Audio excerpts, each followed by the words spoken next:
다 함께 조용한 기도드림으로 영상으로 드리는 새벽 예배를 시작하겠습니다.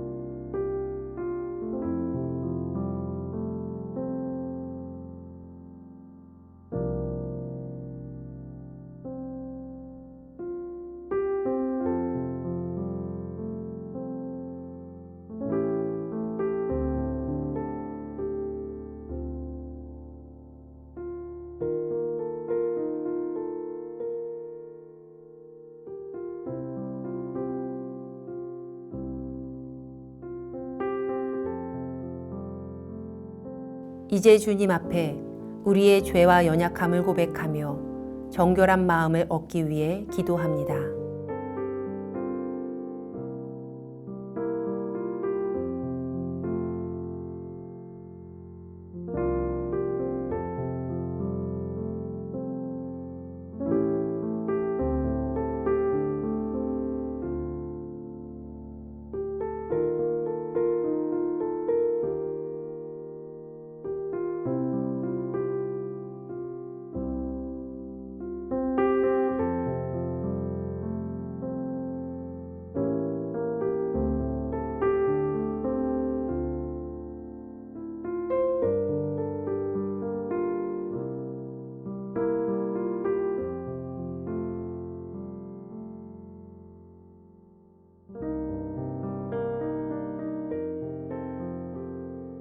사도신경으로 우리의 신앙을 고백합니다.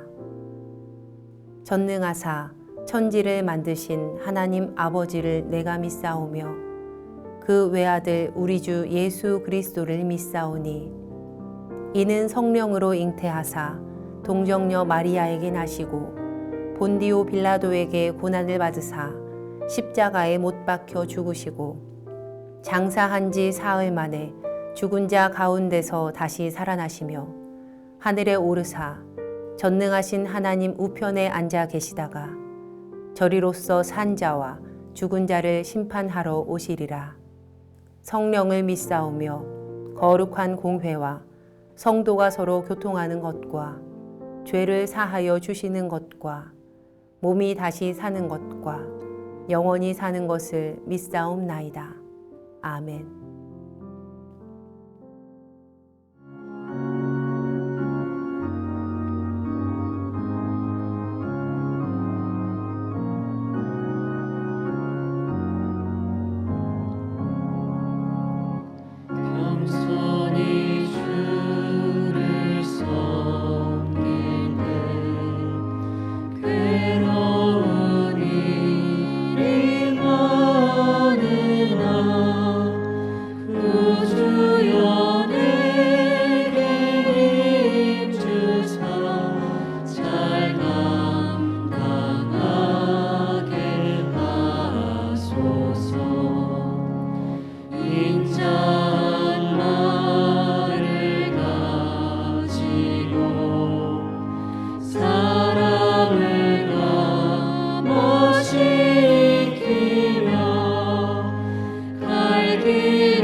굳건함이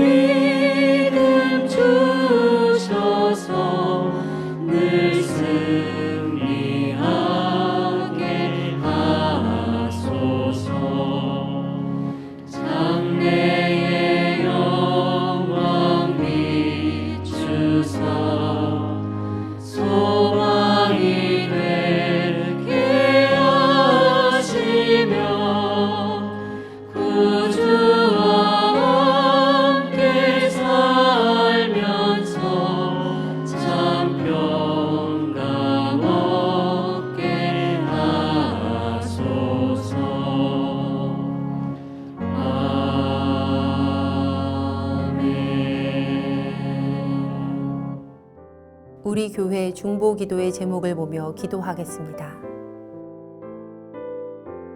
먼저 우리나라와 사회를 위해 중보합니다.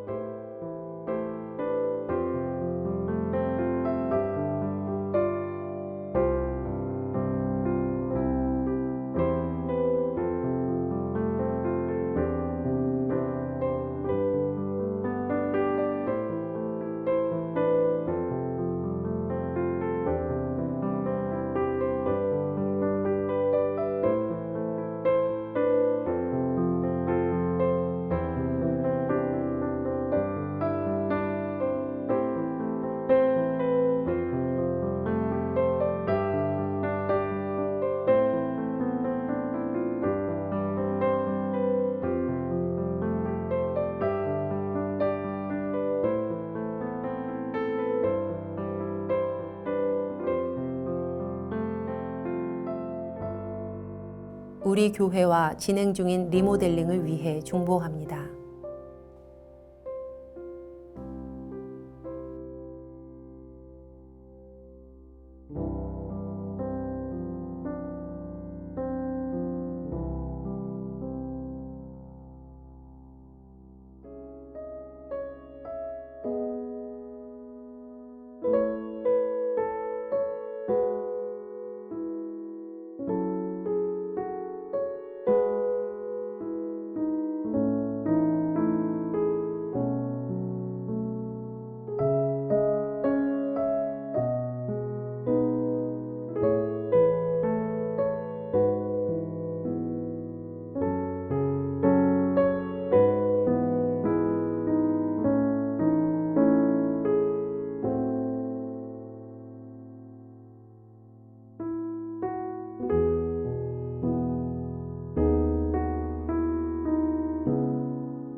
선교지를 위해 중보합니다.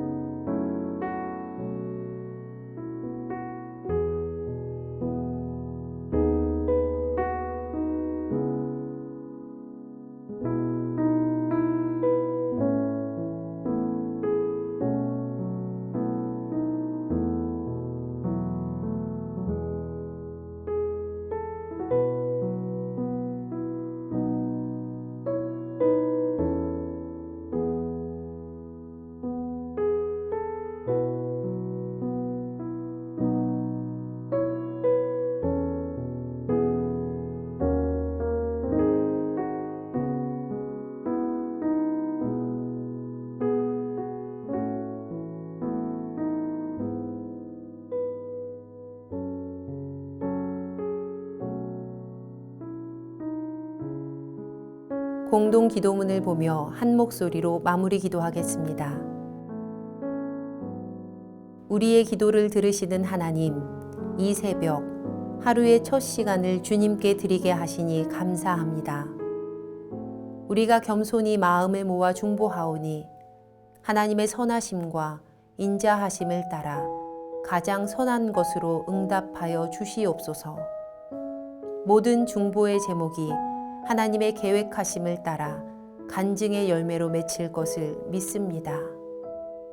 이제 하나님의 말씀을 묵상할 때 주의 자녀들에게 듣는 귀를 허락하시고 하나님의 놀라운 뜻을 깨닫게 하여 주시옵소서. 우리를 구원하신 예수님의 이름으로 기도합니다. 아멘. 오늘 우리에게 주시는 하나님의 말씀은 출애굽기 29장 1절에서 18절까지의 말씀입니다. 내가 그들에게 나를 섬길 제사장 직분을 위하여 그들을 거룩하게 할 일은 이러하니 곧 어린 수소 하나와 흠없는 수장 둘을 택하고 무교병과 기름 섞인 무교 과자와 기름 바른 무교 전병을 모두 고운 밀가루로 만들고 그것들을 한 광주리에 담고 그것들을 광주리에 담은 채 그 송아지와 두 양을 함께 가져오라. 너는 아론과 그의 아들들을 회막문으로 데려다가 물로 씻기고 의복을 가져다가 아론에게 속옷과 에봇 받침 겉옷과 에봇을 입히고 흉배를 달고 에봇에 정교하게 짠 띠를 띠게 하고 그의 머리에 관을 씌우고 그 위에 거룩한 패를 더하고 관유를 가져다가 그의 머리에 부어 바르고 그의 아들들을 데려다가 그들에게 속옷을 입히고 아론과 그의 아들들에게 띠를 띄우며 관을 씌워 그들에게 제사장의 직분을 맡겨 영원한 규례가 되게 하라. 너는 이같이 아론과 그의 아들들에게 위임하여 거룩하게 할지니라. 너는 수송아지를 회막 앞으로 끌어오고 아론과 그의 아들들은 그 송아지 머리에 안수할지며 너는 회막문 여호와 앞에서 그 송아지를 잡고 그 피를 내 손가락으로 제단 뿔들에 바르고 그 피 전부를 제단 밑에 쏟을지며 내장에 덮인 모든 기름과 간 위에 있는 꺼풀과 두 콩밥과 그 위에 기름을 가져다가 제단 위에 불사르고 그 수수의 고기와 가죽과 똥을 친 밖에서 불사르라. 이는 속죄제니라. 너는 또 순양 한 마리를 끌어오고 아론과 그의 아들들은 그 순양의 머리 위에 안수할지며 너는 그 수장을 잡고 그 피를 가져다가 제단 위에 주위에 뿌리고 그 수장에 각을 뜨고 그 장부와 다리는 씻어 각을 뜬 고기와 그 머리와 함께 두고 그 수장 전부를 제단 위에 불사르라. 이는 여호와께 드리는 번제요 이는 향기로운 냄새니 여호와께 드리는 화제니라. 주신 말씀 묵상하겠습니다.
오늘 본문의 말씀은 제사장의 위임식의 절차를 소개하고 있습니다. 의식의 순서와 절차가 매우 복잡합니다. 그러나 이 위임식의 과정은 매우 정교한 흐름 속에서 논리적으로 서술되어 있습니다.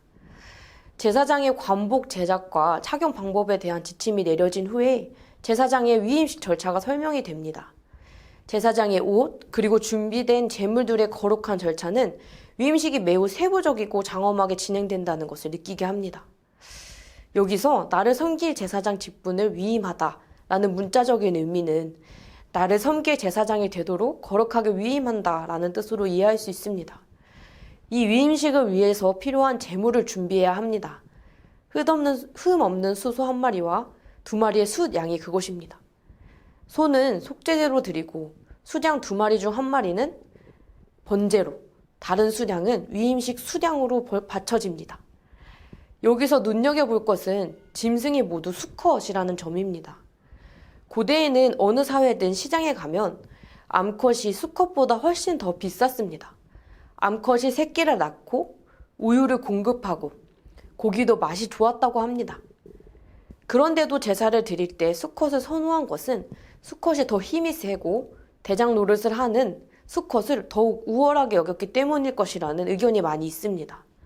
이것은 고대 사회의 강력한 가부장적 가치가 반영된 결과로 볼 수 있습니다. 제물들이 준비가 되고 아론을 위한 준비가 시작됩니다. 모세는 아론과 아들들을 회막 입구로 데려가서 목욕을 시킵니다. 아론과 아들들은 아직 제사장이 아니기 때문에 회막 내부에는 들어가지 못했습니다. 그래서 입구에서 준비를 시킵니다. 그리고 정교한 대제사장의 관복이 준비되고 그 복장이 완벽하게 구비된 뒤에 특수하게 제작된 관료를 머리에 붓습니다. 기름을 붓는 일은 구약에선 매우 중요한 의미를 지닙니다. 제사장과 선지자, 왕에게 기름이 부어졌습니다. 예수님을 메시아, 즉 기름 부음 받은 자로 호칭하는 것도 그렇습니다. 거룩하신 하나님께 합당하도록 그들이 거룩해지는 길을 보여주십니다. 이렇게 제사장은 은혜로 주어지는 직분이며 은혜로 유지되는 직분임을 알게 하십니다. 그리고 먼저는 자기의 죄를 속합니다. 수송아지와 수장에게 안수하여서 그들의 죄를 제물에 전가시키게 하시죠. 우리의 죄를 대신 담당하신 그리스도의 은혜로 우리도 하나님의 거룩한 제사장이 되었습니다. 인간 제사장은 자기 죄를 위해서 늘 제사를 드려야 하지만 영원한 대제사장이신 예수 그리스도는 거룩하고 흠이 없는 분으로 단번에 자신을 드림으로써 우리가 반복하여 제사를 드리지 않고도 하나님의 제사장으로 살아갈 수 있게 하셨습니다. 아론과 아들들은 위임식 제사를 드리기 전에 준비된 아름다운 옷을 입어야 합니다. 이 제사는 자연인이 아닌 제사장으로 부름받은 아론 자신과 아들들을 위한 것이기 때문입니다. 하나님 나라의 왕 같은 제사장으로서 우리 또한 거룩한 옷을 입어야 합니다. 부정한 사람은 아름다움과 영광을 나타내는 옷을 입을 수가 없습니다. 그래서 옷을 입기 전에 아론과 아들들은 정결 예식을 선행했습니다. 물로 씻고 옷을 입은 다음에 위임식 제사가 시작됩니다. 모든 직분자는 하나님의 일을 위해서 구별되고 세움받은 자들입니다. 이렇게 구별된 자는 구별받은 대로 살아가야 합니다. 히브리서 기자는 예수님께서 받으신 직분도 스스로 취하신 것이 아니라 하나님께로부터 왔으며 예수님도 자신을 보내신 분의 뜻에 따라 완벽하게 순종했다고 이야기합니다. 우리는 어떻게 어떤 것을 순종해야 할까요? 제물의 일부를 진 바깥에서 태우는 속죄제나 제사장이 먹는 화목제와는 달리 번제는 오직 여호와께만 드리고 그 전체를 완전히 다 태워서 바쳐야만 했습니다. 이렇듯 거룩한 순종은 내 만족을 조금도 남기지 않고 내 전부를 다 바쳐서 하나님께 드리는 일입니다. 이 새벽의 시간 기도하실 때에 하나님 앞에 내려놓지 못한 것이 있다면 겸손하게 내려놓으며 주님 앞에 나아가도록 기도하는 귀한 시간 되시기를 소망합니다. 함께 기도하겠습니다. 사랑이 많고 은혜가 충만하신 주님, 귀한 새벽의 시간 기도합니다. 주님 앞에 내려놓지 못한 일들, 미련이 남아 잡고 있는 생각들이 있다면 주님 앞에 모두 내려놓고 나의 영역, 내 만족을 붙잡고 있는 것이 있다면 모두 다 바쳐드리는 시간 될 수 있도록 은혜를 허락하여 주시옵소서. 감사드리며 예수님의 이름으로 기도드립니다. 아멘. 주님께서 가르쳐 주신 기도하겠습니다. 하늘에 계신 우리 아버지여, 이름이 거룩히 여김을 받으시오며 나라가 임하시오며 뜻이 하늘에서 이루어진 것 같이 땅에서도 이루어지이다. 오늘 우리에게 일용할 양식을 주시옵고 우리가 우리에게 죄 지은 자를 사하여 준 것 같이 우리 죄를 사하여 주시옵고 우리를 시험에 들게 하지 마시옵고 다만 악에서 구하시옵소서. 나라와 권세와 영광이 아버지께 영원히 있사옵나이다. 아멘. 각자의 기도 제목과 중보의 기도를 따라 기도하시겠습니다.